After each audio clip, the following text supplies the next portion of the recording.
नौजवान लड़की और मौत का फरिश्ता।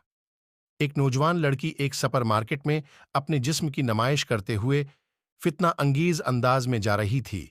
उसके अंदाज में ऐसी खुदनमाई और खुद सताई थी जैसे दुनिया इसी की वजह से पैदा की गई हो। वहां से एक नेक और सालेह नौजवान गुजर रहा था। उसने इजराह हमदर्दी कहा, मेरी बहन, अपनी इस रोश से बाज आ जाओ। अगर हालत में मुल्कुल मौत यानी मौत का फरिश्ता तुम्हारे पास आ पहुंचा तो अल्लाह को क्या जवाब दोगी? उसके जवाब में वो मगरूर लड़की कहने लगी, अगर तुम में जरात है तो अभी अपना मोबाइल निकालो और अपने रब से काल मिलाओ कि वो मुल्कुल मौत को भेजे। वो नौजवान कहता है कि उसने ऐसी होलनाक बात कही थी कि मुझे डर हुआ कहीं उस बाजार को ही न हम पर अल्टाद। मैं डरता हुआ जल्दी से वहां से निकला।